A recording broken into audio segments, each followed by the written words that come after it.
Okay, and welcome. This is episode 42 of the Freedom Hustles podcast. We apologise, we have had a little bit of a break, but we're back on it tonight. So, how are you doing, Andy? Are you all right? Everything okay? Yes, I'm I'm not doing too bad, mate. Yourself? How's tricks? All good. Yeah, all good. Plodding away. So Yep. tonight we're going to be talking about, again, it's kind of a sort of a list form podcast, if you like. But it's mainly about sort of ways in which you can kind of make money, and specifically if you want to kind of live this sort of digital lifestyle. In fact, you want to lead it in because you're writing an article about this very thing. Yeah, I'm just writing an article about basically becoming a digital nomad and traveling and being a van lifer. So I don't know if you've ever heard of van life. It's a big thing. It's a big thing globally, but it's definitely getting bigger here in the UK, not necessarily by choice, sometimes by circumstances. But people are forced to live out the back of vans, camper vans, or they convert them, which is a great way to travel around the country. Like, no rent, no mortgage, stuff like that. But you obviously still need to make money, and now we live in the digital age. The term laptop lifestyle has been thrown around left, right, and centre, and digital nomad. But yes, we do live in a remote sort of working world now where you can make money online from a laptop, from your phone, from anywhere in the world. So these are 10 ways which basically will allow you to fund your van life, your digital nomading, your traveling around the world, around the country, whatever it is. So yeah, okay. We should just point out this is not one of those sort of a lot of sales pitches and a lot of landing pages years ago. I don't know if it might have sort of watered down now, but a lot of the sort of marketing techniques back in the day was, if you want this whole kind of dream of, sort of making money from the internet, you'd always get this like beach, like a palm tree, a real nice, lake, ocean, and then just some real kind of quite hyped up headline, how to make money from your, while sitting on the beach in your flip flops. We're not really talking about that. It is a kind of a, this is not a sort of millionaire lifestyle. This is a kind of replacing what you had, living to within your means, and doing it in such a way that you can still afford to kind of travel around and make some money. Probably in, that we're going to showcase like multiple ways. But it's. I just wanted to sort of clear that in. I don't want people to sort of think that, this is going to be like one of those sort of ridiculously over the top, sort of spammy headline type scenarios. We're not the empowered network. Whatever happened to them? We're not trying. I mean, there are people who have done these things and have made lots of money if you do it properly or whatever. But as you say, this is just a load of different ways to fund your traveling lifestyle, because them type of people generally want more time freedom than they want, private jets and It's the type of thing that you could use. Majority of it you can do offline. So in terms of content creation, I think one of these, we might as well lead in the top one, not the top one in any specific order. This is no particular order, but number one on the list is writing. Now you can do a lot of that offline. You can just sit in your van, churn your material out. If you're writing books, if you're writing articles for other people, or if you're writing, I don't know, if you're writing blog posts or whatever it is you're doing, you can do all that offline. Most of the time you're probably going to have mobile phone signal anyway. So you're going to have data. So you can hook on if you need to do research and this, that, and the other, you'll be able to get access to that. And then if you want to get to the point where you want to, get down to the nitty gritty end and maybe do some, sort of the technical stuff, maybe the putting it all together and the publishing, then it's quite easy to just pull into a lay-by or somewhere that's got Wi-Fi, tap into the Wi-Fi signal, sit down for an hour, and then do the bulk of like, your sort of more technical stuff. And that's kind of what we mean, isn't it? So that sort of thing. Well, you'd be interested to know that there's a lot of vans these days they have mobile Wi-Fi. They actually they're connected either through satellite or through their phone, and they do have Wi-Fi in the vans. You can tell that from your phone anyway, can't you? If you've got a big enough data package, that's good enough. But basically, you're right. With writing, you don't need to be particularly online. The only times you need to be online is if you're going to email it or stick it into a Dropbox or something like that for your client. Or if they're paying you to stick it on a website, or if you need to connect to Fiverr.com to take orders or stuff like that. But generally, basically, writing, you can step away from the Wi-Fi. Yeah. Once you know what you're doing, like you say, you might need to do a bit of research, but you can actually do that. Going back to that, we said we weren't going to do the image of the feet on the beach with the beer next to you. But you can actually do that with writing. You could sit on a mountain and write until I've actually done that before on holiday, and perhaps I should have taken a picture of my feet and just the laptop and saved it for an archive. But I didn't. I missed that trick, but I have to remember that next time I go away. That's it. I mean, that's another good point. Using your phone, I'm forever taking photos for articles. The article I'm writing now has actually got a photograph of a coffee and cake I had in a cafe a couple of weeks back. So it fits in nicely. So it's very handy to do that. Which is another part of writing. If sometimes you need images, sometimes you've got your phone, you can snap a few images as and when.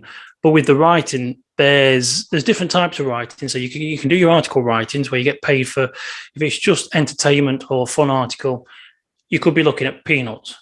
If you start to develop certain skills, such as like the copywriting, where you're writing to create a specific action, either in email articles or as in sales letters, then you can charge more. I mean, I regularly get paid quite a bit to write articles and emails for specific people. And there was one email that I remember took me, in fact, he only wanted one email. I did two, and it cost him around $300, 250 quid. Yeah. And I did both of them within sort of half hour to an hour. Yeah. And that, like you say, to like a van lifer, that could be perhaps 3 days work, the equivalent of. Do you know what I mean? They're not going to need all sorts of money. That could literally be enough for 3 days or 4 days, couldn't it? And you just knocked out in half an hour, That's it. That's the sort of thing. Once you've developed the skills, I mean, if it's like you're locked in the back of the van at night time or wherever you are. I mean, I'm not saying you're going to be a van lifer. You could be a digital nomad. You could be traveling Thailand or something.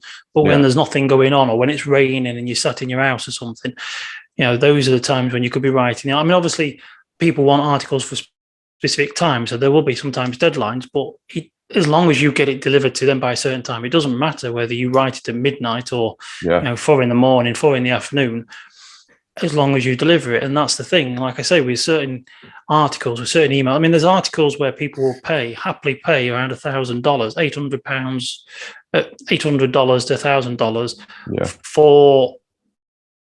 Again, it depends on what the article does, but it also depends on what the client is. Website has a lot of traffic, whether that web is likely to generate a lot of advertising revenue or affiliate marketing revenue.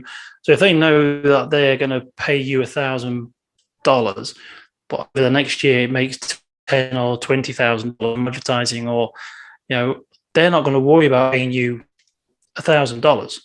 No, exactly. I know someone that does, like, she's her social media profile is massive. She's got like millions of followers. And I know that the van lifestyle, the sort of traveling sort of digital nomads, they can get quite big social media followings. And she, I think, charges something like, it was something like $8,000 for, I think, 3 social media posts. That's what she charges, because she's got so big off the back of her success of what she's done. So you can, and like you say, if that's the lifestyle you want to lead, you probably only need to do one of them every couple of months. Anyway, let's move on then. So that's writing, number one. Next one is sort of affiliate marketing. So it's kind of, I guess it could be the same thing. I mean, you could do this in a writing sense, but affiliate marketing, writing being your JC generating revenue from clients most of the time. That kind of aspect of it, that's the sort of first part of it. But then the affiliate marketing, ad based. So do you want a little sort of lead into this one? Ad based one is ad based affiliate marketing has made a lot of money for a lot of people, but it's also something where you have to be basically very careful. Starting into it, you need to learn it, because this is where they run adverts on platforms such as Google, YouTube, Facebook, possibly even Twitter, Rev.com, and all these other places, Taboola. So what they do is they generally pay, let's say they pay $1 out in advertising spend on these platforms, hoping to make $2, $5, $10, $15 back.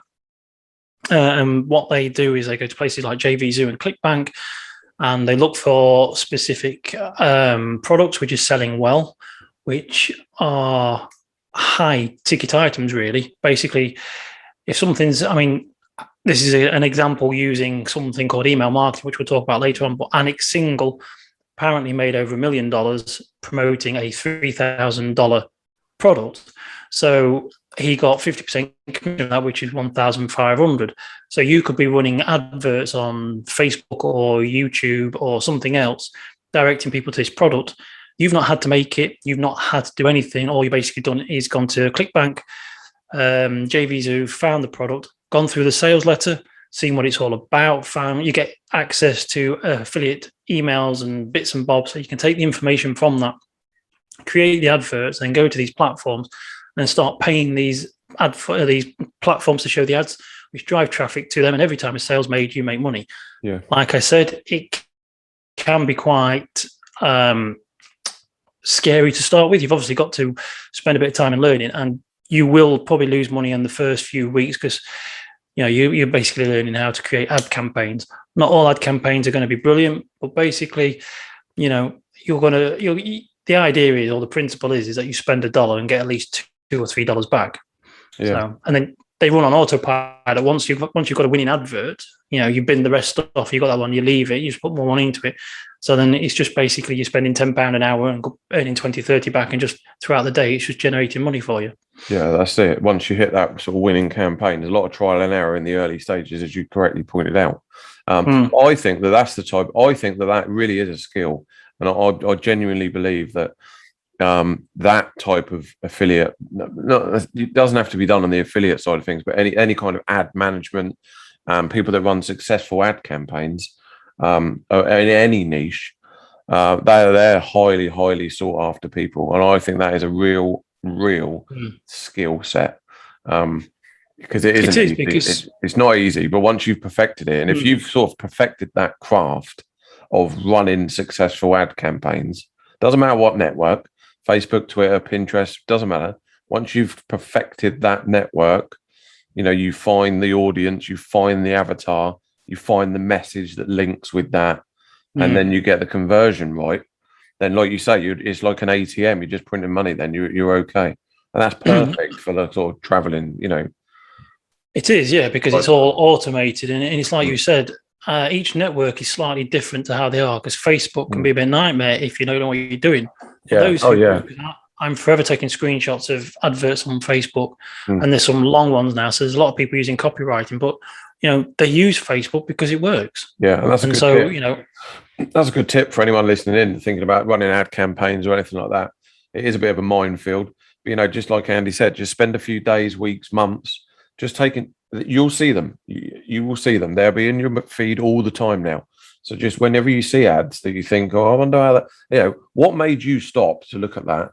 If it did do that, then take a screenshot of it, because that something resonated and something worked.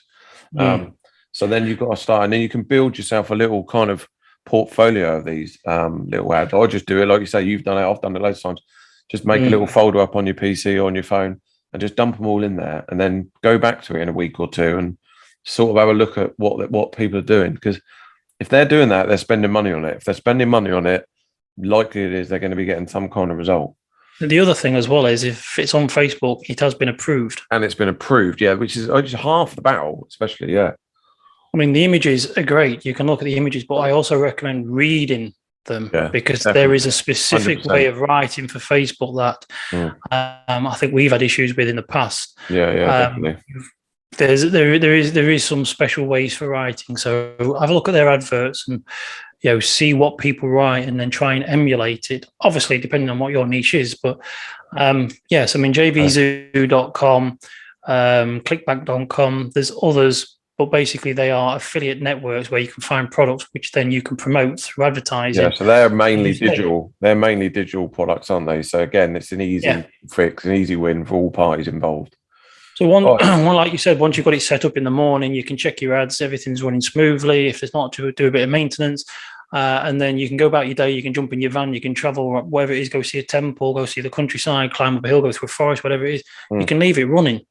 And plus, the fact is, if you've got your phone and you're in a decent spot, you can still check them every now and again if you need to. But it's one of those things. The important part is going on the back end and checking the commissions are still coming in. That's it. Once you're set up, like you say, it's kind of $1 out, £1 out, 10 possibly coming back. Because we done it recently, didn't we? We had a little test. We wrote a little, it was a poster I'd wrote a while back actually, and just as a little test, we checked the traffic and it was doing okay. And then we stuck a little affiliate link for one of the products that we talked about in that post. Happened to be a like a graphic suite type thing, and within the post, just a couple of times, it wasn't heavily promoting it. It just happened to talk about it. So we signed up for an affiliate of that company, put a couple of links in there, just left it alone, literally done nothing, and then just logged in the other week, and there was a couple of sales. So I mean, and that was just literally maybe 1% of our business model is that.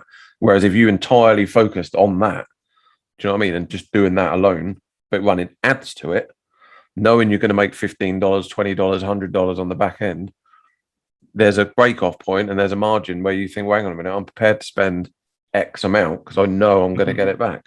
There will obviously be a little delay. There's a bit of money management involved. You know, you're not always going to get paid instantly. You might have to have a buffer of a month or two.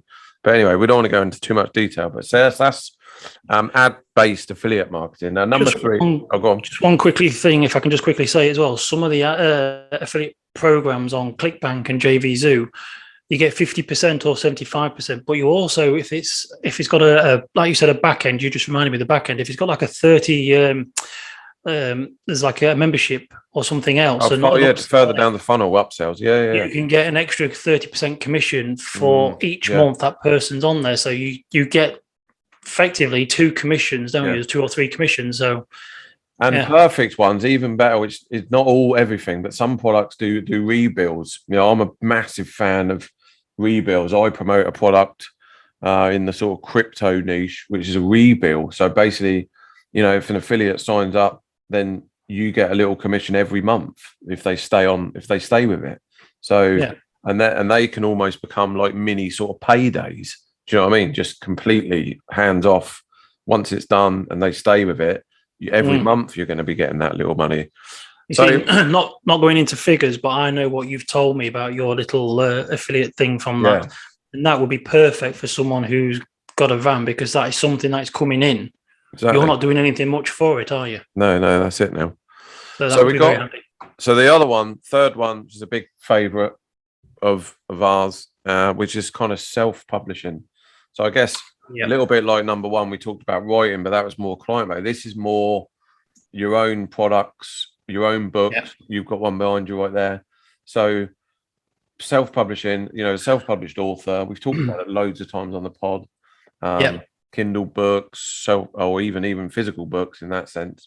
Yep, this is a great one. The only downside to this is that it can take time to get established. However, there is a plan to follow, and if you've got plenty of time and you're not desperate for money to start off with, then this could be a good thing to get in with, because we found out, we did an interview with a woman called Jo not so long back who's still making money today from books she wrote about 3 years ago. There is certain niches which are very popular, and she was writing in the romance niche.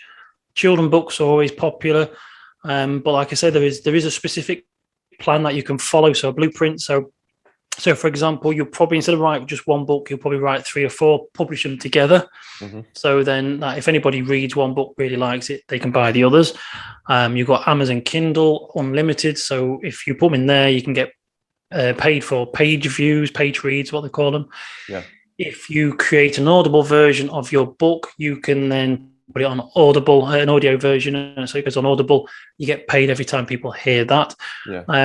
Again, going back to like we said about advertising with the affiliates, this time you'll probably want some adverts put to your own product, which is why a lot of people say that you should basically publish several at the same time, because if you publish one book and it's not going anywhere, you start running ads to it, you could spend $1 only to earn 75p back, because obviously with ebooks and romance books, they're not the most expensive things in the world.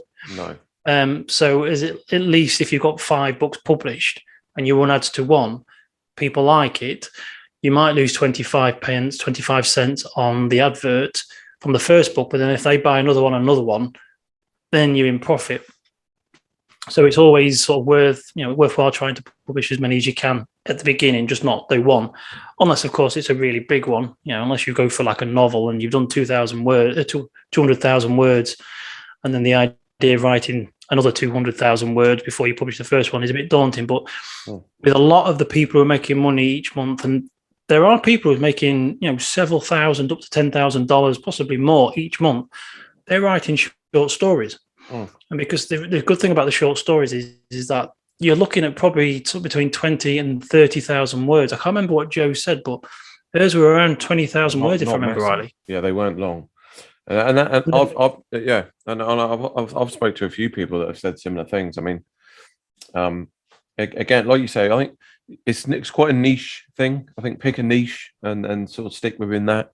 And some people say that it's a bit of a numbers game. You're not everything's going to be a home run. Probably not everything. Almost certainly, not everything is going to be a home run, and that's just the way it is, unfortunately. But like you say, the ones that perhaps don't hit out the block straight away, let's say book 5 that you write is a winner. There is every chance then that the likelihood that the people then are going to go back and buy a lot of your older stuff. Because they like you, they like your voice, they like your message, they like the way you write stuff or whatever. I know that I there's a few marketers that they write, like you say, these kind of short $2.99 Kindle books, and they'll just focus on doing loads. They'll just do loads of them. And the chances are, like we've talked about before, nothing really necessarily is going to be groundbreaking and new, but it's about how you say it. It's about how you, get your message across. So I like with a lot of these books, people tend to overthink them a bit, and there's no way I could do it. And I think if people take a step back, they probably could.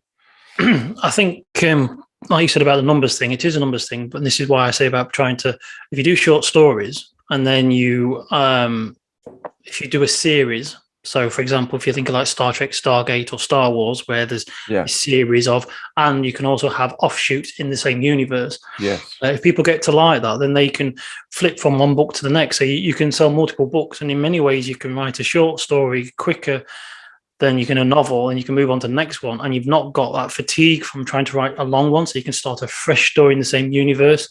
And so the idea with the numbers game is, like you say, if you've got one book for sale, you've only got one book for sale, but if you've got 20 for sale, then you've got 20 opportunities to make more money. So the idea is go with a series, go with short stories. To me, the only biggest obstacle I can think of, and this is sometimes trying to get a decent cover made yourself, is the cover making. So if someone is really good at creating covers, and that's great, you can do it yourself. Otherwise, you might have to outsource it. But you can find some decent people on Fiverr.com. But the covers are, I would say, was the number one hurdle. Everything else is fairly straightforward to it. You can write on your smartphone, you can write on your tablet, you do your laptop, upload to Amazon. If Amazon approve your document, your book, from the UK, you print it here or you publish it here. By the time it's approved, somebody in Australia could be buying it, within minutes. Yeah. Exactly. That's how wonderful it is. To me, the biggest hurdle for me is just book covers. Yeah, there's a little bit of formatting issues, but like you say, I think you just got to get involved, and everything's out there, everything's around. There's tons of articles online and tutorials on YouTube and stuff on how to do all this. In fact, we've even put a few together ourselves. There you go. So, email marketing, number 4. Obvious one, massive one. Email's not going anywhere. You can do this. I think you can do this in a couple of ways. Number one's the sort of obvious way. Create loads of content around it, and then try and get people on your mailing list that way. So, for example, van life, obvious one. Let's say you've got an Instagram account.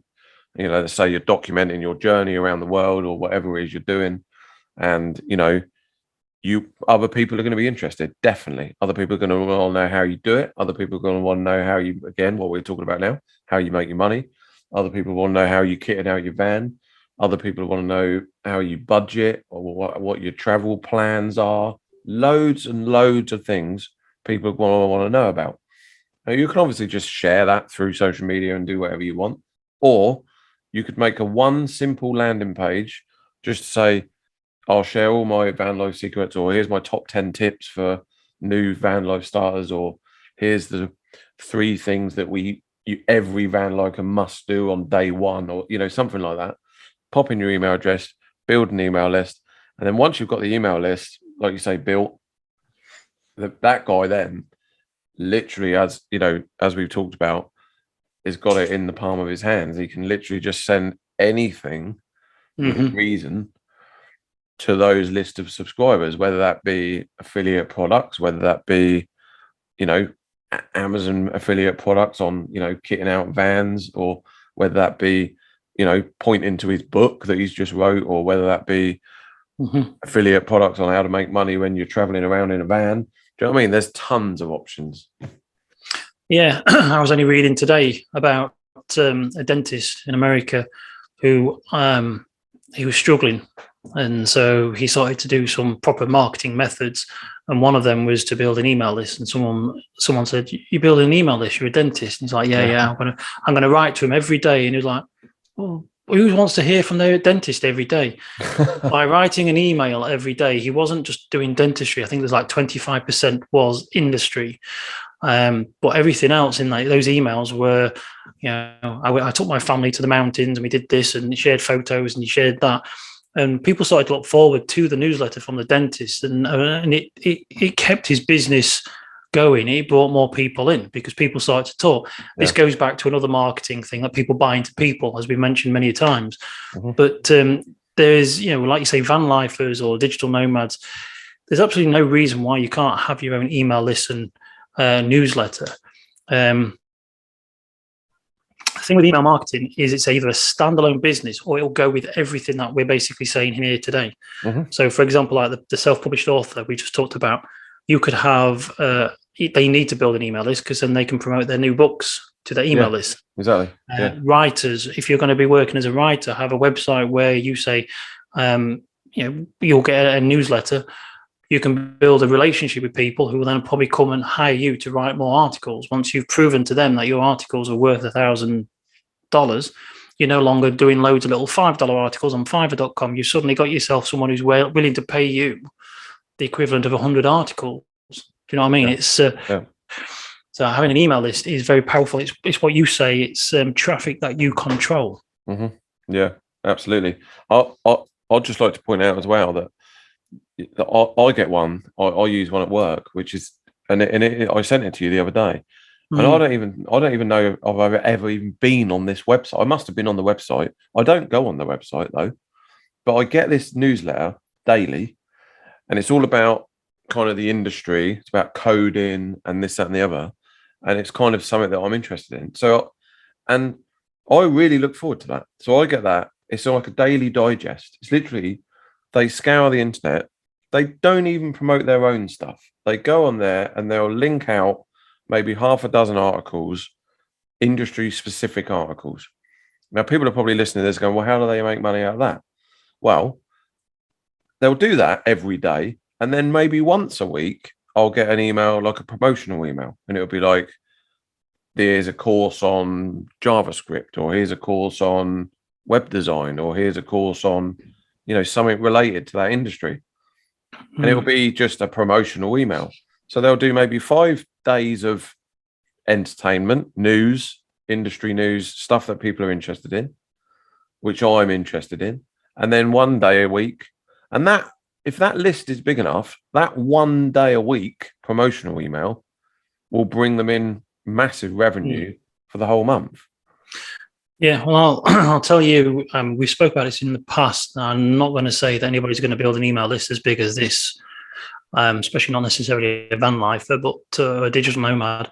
But there was a news website in America that had an email list of about 850,000 people.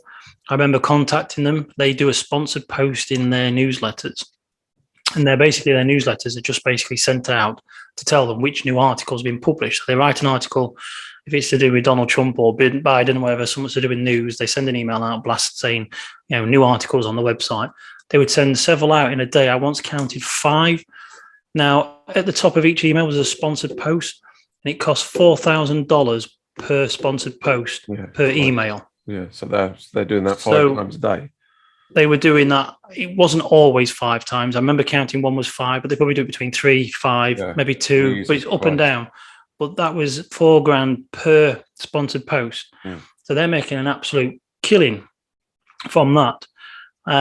So that's another thing with an email list, is that once you've got yourself if you get yourself a decent list, then, companies, a bit like we're going to mention about in one of the other ways in a minute, is that people may sponsor you to send information or products to the people on your list. So, for example, if you were van lifers, you might actually get a company who wants to promote their diesel heaters, which are things that I have in the back of a van life, the back of a camper van to keep people warm on a cold day. So it's a diesel heater. It plugs into your diesel tank. You can turn it on, keeps you warm. So you've got a van life email newsletter. Someone might contact you and say, would you, promote this for us at a price or give you a commission? Yeah, exactly. Yeah. Well, that leads us nicely on to the next one, actually, which was about sponsors and sponsored posts. Although it was mainly in the video vlogging type sort of arena. But yeah, it's all linked, isn't it? Sponsored posts, sponsorships, that type of thing. That's the thing. A lot of these methods actually connect because we're going to talk about blogging as well, but lots of bloggers use videos, and this is about videos. I've seen several videos on YouTube to do with the van life world, digital nomading, and I've seen several now. They're very popular. Nate Murphy is one of them, and they do these videos, and then every now and again they stop halfway sort of through it or 30 seconds in or something, and will say, this video podcast has been brought to you by such and such a person, and you know that they're getting paid. Yeah, I've seen them do. But that's their own sort of ad. They kind of put that in there. That's not like a YouTube ad or anything. No. Yeah.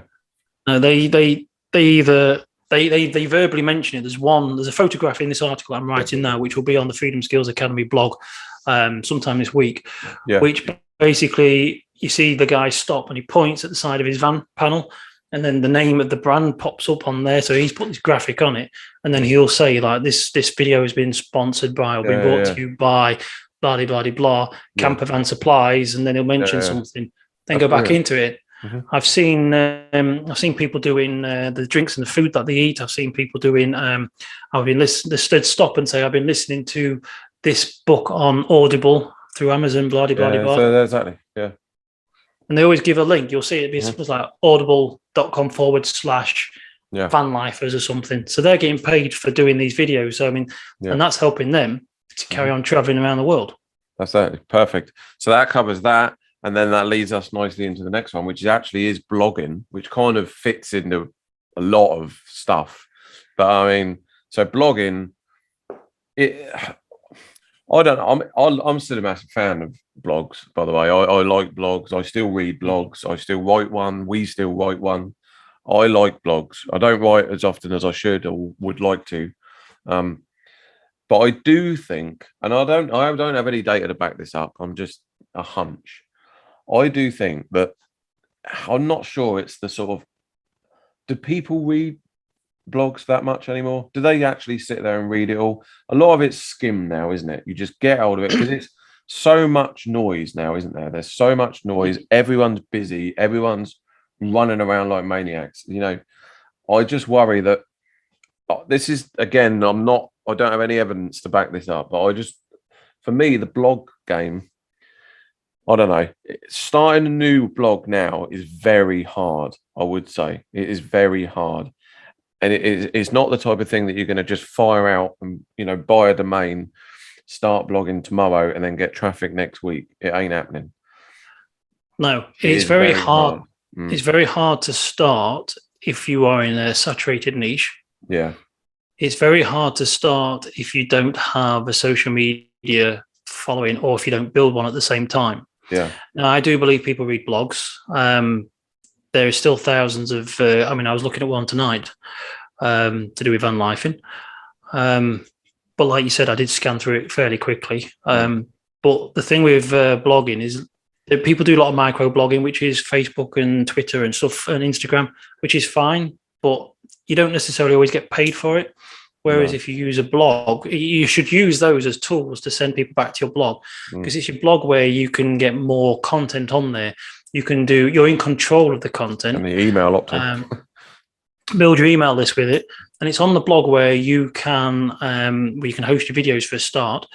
So if you did YouTube videos, if you did vlogging as well as blogging, so you put your videos on YouTube, embed them on your website, and if you join, is it Mediavine and Google AdSense, you can get adverts around there. Again, you can do sponsored content on there. So blogs have changed. I mean, every man and their dog was doing blogging years ago. Yeah, I know that a lot of them are garbage, aren't they? They born and die, and that's the end of it. But they've improved. They've become more sophisticated, more professional looking, and they've become more business-like, haven't they? And those people who succeed, I do still see some absolutely horrendous ones, but that's just my opinion. But if to succeed with this, like you say, you probably want to give yourself a proper plan to follow and do it right. But as you say, it's if you're going to try and do a blog on a saturated market, it is going to be a hard slog. But what I will say again with blogs is, I don't want to sound horrible, but most of the time people don't really care about you. That's just quite blunt, but that is the facts. They usually want to find out some information. Okay, they usually want to find out how to do something, or how something is going to improve their X. Do you know what I mean? Somewhere. They're usually going to solve a problem of some kind. Sure, there is the entertainment stuff. We all need to take a step back and just do things for entertainment. Everyone should do that. That's great. But the majority of the time, when people go on the internet and they search for something on Google, it's usually to solve a problem or to find out some information about it. So when you get these blogs, which are just generally like journals, obviously some of them do well. Of course they do. But the majority of them probably don't. Which is why like this van life stuff, see, I'm on one now, and it's very detailed. It's a how-to. So it's for other people that are interested in getting involved. This is not just some guy going, look how amazing I am. I've done it. We're going over here today, and we're going to travel over here. It's not that. It's basically, this is how we done it. There's a bit of a backstory about us. If you'd like to get involved in this, here's how we done it. So there is you got that. People have to take that on board, don't they, when they write blogs, I think. They do. I mean, I was looking at a blog earlier on, like I say, about van lifing, and that was giving information about the legal aspect of van lifing in and around the world. So it was like, there is no laws to stop you living in a van particularly, but then there's probably laws to stop you staying in this lay-by or on this this council. Yes, you can sleep in the back of the van, but you just got nowhere to sleep, sort of thing. It's like one of them sort of things. And so it was laying out all the information that people need. And like you say, people buy into people. People like to be entertained. People, they follow people. But at the same time, there's got to be something worth them sort of reading your blog. And a decent blog will have useful information, as well as, like, you're not just going to do a blog and say, look at me, aren't I great? Because it's not going to last. No.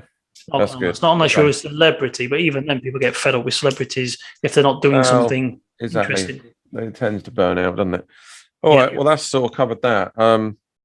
What's next? This is a bit more your bag. I don't really know a lot about Patreon, but subscription-based stuff. Patreon. Okay, This is, Patreon is, there's a lot of people who've probably heard of OnlyFans. Patreon is another one of those, but less seedy.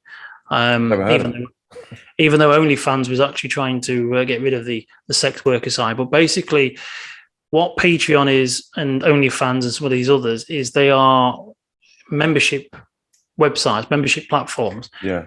basically having a membership website and having a monthly subscription following is a great way to make money, because basically you have a recurring income coming, which is fairly reliable, coming in each month.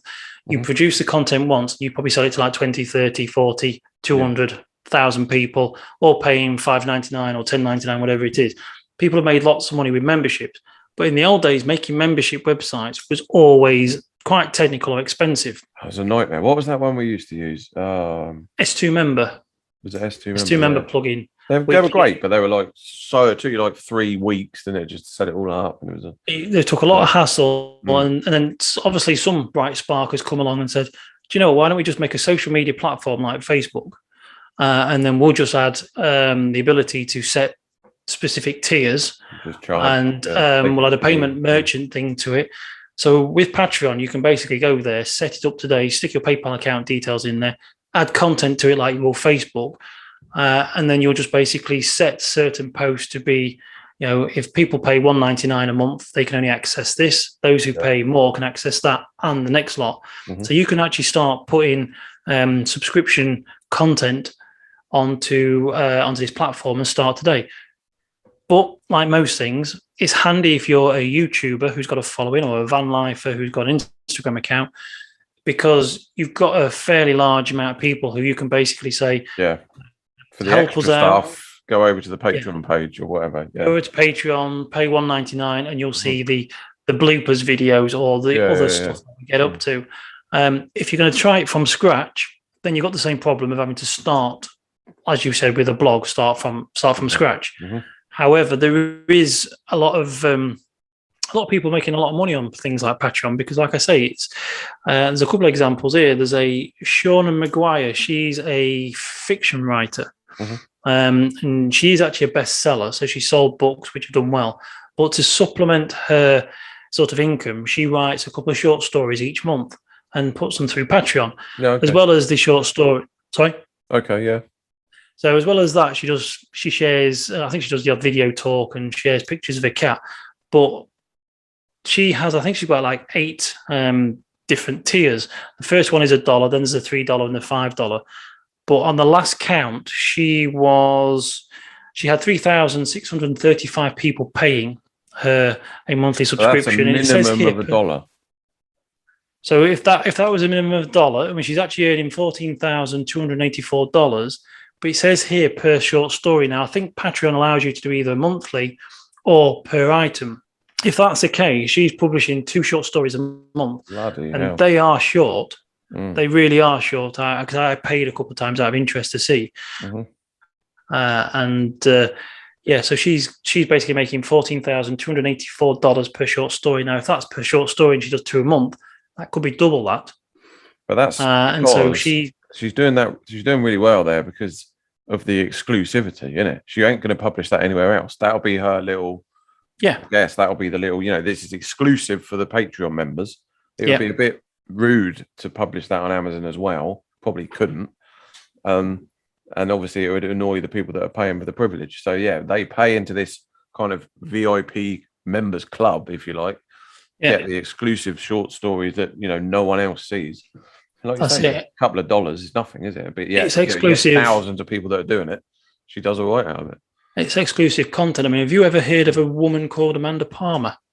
No. Neither had I. And she has 12,375 Patreons, so that's paying subscribers. Wow. Yeah. And her lowest tier is $1. Yeah. So brilliant. So it doesn't tell me how much she's earning on this one, from what I can see. But basically, if those, 12,375 people are paying just the $1 tier, and she has 8 tiers, so there's like a $1, $3, $5, and probably God knows how many more. But she's earning at least $12,375 a month. That's amazing. So I'm guessing, I don't know the exact details, but let's just say Patreon almost certainly take a little cut of that, don't they? So that'll probably be the management, the platform is essentially free for you to use. But because of that and because of the way it's all set up, they'll take a little slice each time, which is absolutely fine. You're not going to complain about that. So that's another one. I'm actually going to jump a couple now because I think I'd like to lead, because that one leads nicely onto the next one, which we put as trading, crypto, and sports kind of trading. Because just before we get into the actual, you could actually do all of those. One of the things that I know that we've also experienced before in the past, and I know you've worked for a company that's dealt with this, and that is subscriptions of sports. So, for example, if this is again very, very, very niche, but if you kind of got your eye in and you kind of know a bit about the sports industry and maybe certain teams and selections and I don't know, maybe horses or ice hockey or basketball or anything like that, you can actually provide tips, can't you? And one of the a really, really popular subscription model, this is why I wanted to link it to the one we just talked about, is just the subscription like sports tips and that sort of thing. So again, people might pay like $5-10 a month. Doesn't sound a lot, but because of that, every day, they might get like 5 picks of the day or something like that, or 10 picks of the day, or 3 best horses or something like that. And obviously people that gamble and that bet and all that, they must know that there is an entertainment aspect to it. Nothing's always, you're never going to win 1,000% of your pot every month. It doesn't work like that. It's a natural up and down thing. But if you're okay and you've got your eye in and you can generally, turn a profit maybe, every month, then you could sell that knowledge in the form of a subscription as a tipster. This is I have run a tipping service for a certain company in the past, and it did quite well, and people were paying $9.99 a month. And I've worked for another company as well previously, which part of a product was giving, it was support, and I think there were some tips as well, which at that point a few years ago was around £89 a month. And I think that was horses, I think, wasn't it? I think one of them was horses. I think one of them was. Anyway, it's irrelevant, but yeah, it could have been. But yeah, I mean that is the thing, is if you've got a knack for finding tips, then to be fair, sometimes the bigger money is actually sharing it with other people. Yeah. Not necessarily you do the tip yourself, but then if you've got like 100 people paying you $5.99 for your tips, it's a safer bet than actually putting it on the horse or the football. And then obviously the other side of the coin is you actually doing it yourself. So there's trading, there's a whole world of trading, which, and I suppose if you're a van lifer, you probably do need a pretty good connection, pretty stable connection. If you're trading, almost certainly, well, hang on a minute, let's think about this. If you're sports trading, then almost certainly you need a decent connection. Some cases actually, you may not be able to do it because that'll be pretty specific. I know some countries don't, they have different laws and stuff like this. But anyway, traveling around the UK, you'll be fine. But you will almost certainly need a pretty decent connection if you're doing actual live trading, as in on the event.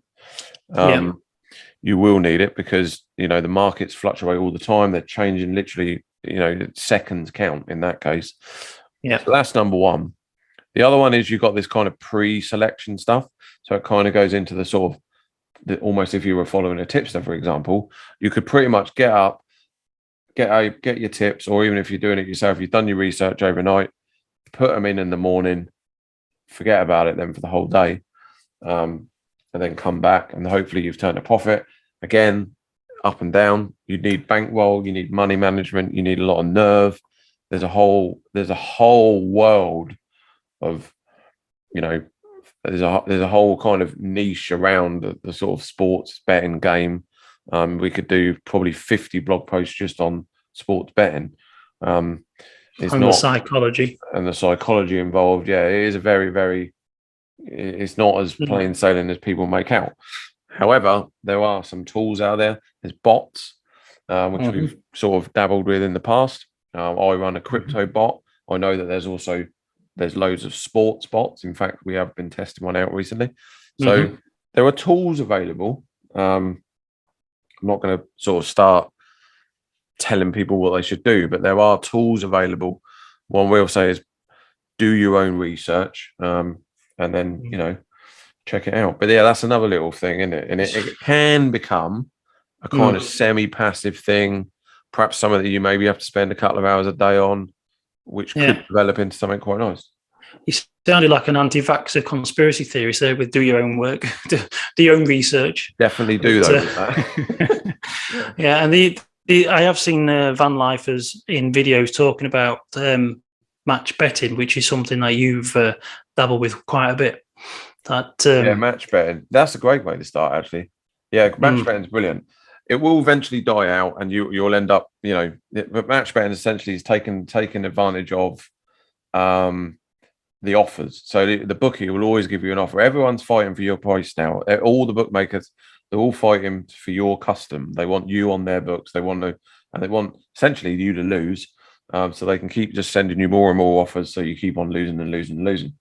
But if you're smart about it, you basically open up an account on an exchange, which allows you to back and lay. It's a little bit different to the sports books, and obviously the sports books are what the bookies use, and they'll always give you a welcome offer. Always, quite often they're quite nice. Like the early ones, new accounts could be like double your stake. So if you put $20 in, £20 in, they'll give you £20. Or if some of them, I think it'll match your initial deposit up to £100. So, and with that extra money, that £300, there'll be some rules involved. Like you'll have to maybe bet on certain games, or you have to do 20 quid on football, 20 quid on horse racing, or whatever. But basically, all you do is, rather than bet and hope that you win, you bet one way and then you lay it on the exchange. So if you bet on Man United to win on the sports book, you would lay Man United on the exchange. Therefore, the money effectively gets transferred over. You either lose it all and you'll win on the exchange, or if the house bet wins, you lose on the exchange, but then you win on that. And because it's free money they've essentially given you, once the bet is settled, in that case it will be settled, you can then withdraw it to your bank. There's obviously commission involved, a couple of percent here and there, but that's a great way of doing it. People can you're not going to become rich, but you could make sort of $200 or $300. I keep saying dollars, but in this case, it would definitely be pounds. But you could probably make £200 or £300 a month for about 6 months before it starts getting, what I say, harder. And the reason I say that is because the offers will eventually run dry. So they're not going to always give you offers. I mean, I get one, Paddy Power I use. They're very good. They always throw you a fiver here and there, or a tenner here and there. If you haven't bet for a while, they'll try and lure you back in, and that sort of thing. But eventually, they will run dry. You're not going to keep getting these offers. Yeah. So it's a good little way to build a pot, which we've talked about before. If you want to build a couple of grand and then invest in, I don't know, running some promotions to your books or running some ads to your blog, or it's a great way to do that. But yeah. So that's trading. Cryptos is another one. I'm not going to talk about this because everyone's got an opinion on crypto, but basically, without doubt, there's money to be made in crypto. It's a $3 trillion, something like that, dollar cap now. It's ridiculous. So, it isn't going anywhere anytime soon. It will go up and down, no doubt. But everyone's got their opinion on it. But I know whether you like it or not, people are making money out of it. Simple as that. Yeah. So, okay, what we got next? I've got merch.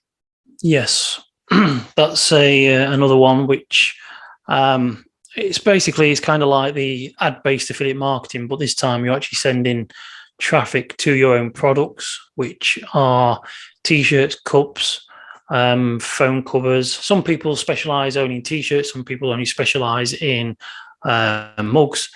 They get loads of designs. Either they design themselves or designed by other people on Fiverr.com. And then they go to places like there used to be Cafe Press, there was Redbubble, Amazon Merch. There used to be Sunfrog, but I don't know what happened to them. They're not going anymore. Are they totally finished, or are they? I don't know if they're going to be restarting soon. It looks like they might be, but I think they had some big lawsuit that they ended up having to close down for a bit. They did used to do some prints, and I was a bit thinking, how are they getting away with that? There was a lot of copyright infringement on there. But yeah, so merchandising is just basically, again, we live in a print on demand world. So like the ebooks on Amazon, or they do print on demand books, physical books. You don't have to touch anything. You're in your laptop, art program, you either design something yourself or pay someone else to do it, upload it to the relevant websites, stick it on a t-shirt, stick it on. I mean, you've done stickers and shower curtains and all sorts, cushions as well, loads. aren't there? Yeah, Redbubble's amazing for that. So I like to my two favorite platforms for this are Amazon merch, obviously, but you need to apply. It's a bit tricky. I don't know whether they're sort of closing the doors a bit now on that. So well done if you are already in, but if you're not, then you might have to wait a little bit. But yeah, there are plenty of others which are available, and like you say, Redbubble, they do everything on there. You can print out like coasters, clocks, posters, bedspreads, and obviously all your obvious ones like t-shirts, phone covers, and the traditional sort of print on demand that sort of kicked it all off. But yeah, they do everything.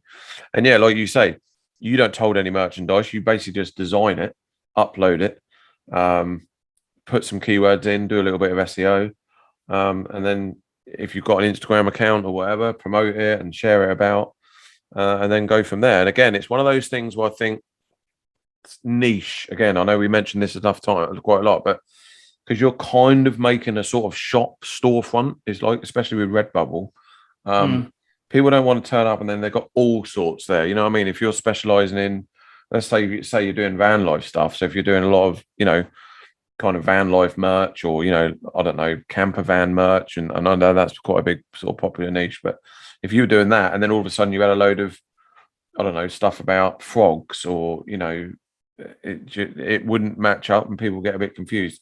Stick with something and stay within that niche. So, if you're going to make some designs about something, then just stay with that and keep on that sort of theme throughout all of it. There's nothing stopping you from having multiple shops. No, exactly. You can make multiple storefronts, and Amazon doesn't really matter because it's so massive and it's so big. But for example, I was talking about if you were going to like promote it on Instagram, for example, you would kind of want to tailor that feed to that one. You know what I mean? If you're doing van life merch, then only put van life merch on there. If you're doing one about frogs, I don't know why I've got frogs in my head. If you're doing one about frogs, then create a new Instagram account and do frog merch on that, but yeah, so that's merch. So we're nearly there. This is the last one, which is VAs, virtual assistants. Now, I've used them before. You've used them before. Really, really useful, brilliant stuff. And I think great for the sort of, drop in every now and again, do an hour here and there, type sort of work. It kind of fits, doesn't it? It would fit perfectly for that sort of. Yeah, I mean, depending on the pay, obviously, but that's the thing. Most virtual assistants are found through things like Upwork or People Per Hour or Guru.com and stuff like that. But in some ways, because a lot of the jobs that they do are, I would call, small gigs, or nothing that's overly skilled. So like, people probably answer emails, delete emails, probably do a bit of customer service, social media, post it. There's not, they're not specialising, like you said earlier, about someone dealing with Facebook ads. That's a specialised person. A virtual assistant just does lots of the little crappy things, because a lot of business owners, website owners, entrepreneurs, they do the 80-20 rule. So they know that they're good at this, but they're crap at that. Or if they spend the time doing that, it takes them away from doing this, which brings in the big money. So they outsource it to somebody else. Now, some people may think you get paid peanuts for it, which you probably will. But at the same time, you might find someone who's half decent, who actually understands and appreciates the fact that you're not just doing deleting emails, you're not just doing social media posts, you're actually freeing that person up to go out there and probably spend the time that brings in the extra £200 an hour or something. So they may actually look at you and think, well, actually, you're not just doing this, you're actually allowing me to make an extra couple £100. So I'll pay you quite handsomely for it. Because every business, I mean, years ago, I used to work in a factory that made packaging machines. I know what I was getting billed out at as the factory, it was like £60 an hour or something, but I wasn't doing anything directly that made money. I wasn't manufacturing anything that was being sold. Right. You weren't value add. But I was the forklift driver, and I did certain jobs that actually meant that it freed up the Yeah, workforce. of course. Allowed other people to focus on that. And what I did was in an indirect thing that kept the parts of the company going. And that's what often virtual assistants do. So you might be able to find someone who appreciates you and pays you more. But like you said, it's one of those things where you can sort of just do a few jobs every now and again, and you get paid. And they're simple jobs, aren't they? And I think, like we talked about at the start of right at the top of the show, which was all about, what do you need? Then you might not need $5,000 a month to do this. You might only need, like, I don't know, maybe $1,000 or something. So, if that little job can maybe bring in another $200 a month, then that might add towards your, your goal or your, whatever your target is, in terms of monetary, what you're trying to make. And if it sometimes is a bit of a break, isn't it? It's a bit of a break from the norm. It's like doing something else. We don't like monotony. Everyone needs to kind of keep active and keep the brain ticking over.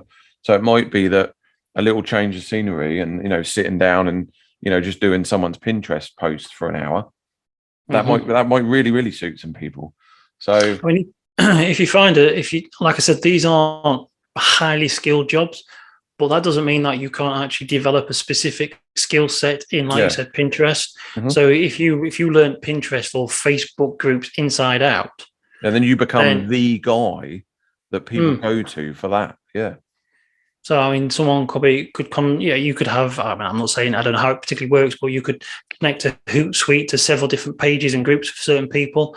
They pay you and you just dish out whatever they give you. You just schedule it, work on it, and like you say, it doesn't have to be, you could probably do a couple of hours every week or something and be earning more than some other people. That's interesting, actually, because I used to use a woman called, I can't remember her name, but I used a VA, and she ran my Pinterest Tailwind account, right, which is a scheduler. Now, do you remember? I used to use her, and I got her off people per hour, and I think I paid something like, it was what I considered to be quite cheap. It was about $100 for, like, I don't know, maybe like 20 hours or something like that. Okay, so it was a good rate for me, and obviously she was happy with the rate, and she went off and she done an amazing job, right, and I was like blown away by it, far better than anything I could have done, and I would have spent probably 3 or 4 hours every night trying to do what she done. So it solved so much for me. It freed up my time, which allowed me to do other stuff. In actual fact, when I went back to hire her for the next month, she was that good. She had been taken on full time by a company. So it shows you, she had obviously just carved out, she's perfected. She was like, I'm just going to do Pinterest and I'm going to become the person that people want on Pinterest. And she did. And she ended up just almost, she sort of undersold herself on there. And people come in and said, look, no, we don't want you to do this anymore. We want to take you on full time. So she's probably doing that remotely, working from wherever she wants, doing what she was very, very good at. And it all started as a VA. Can we just sort of just clarify as well that the $100 for 20 hours was one that she asked for, and B, she lived overseas. You're not. No, exactly. Yeah, I'm not. on the 23-year-old down the road or anything like that. You were no. cheapskating. No, exactly. It was the price up. It was I think she was in the Philippines.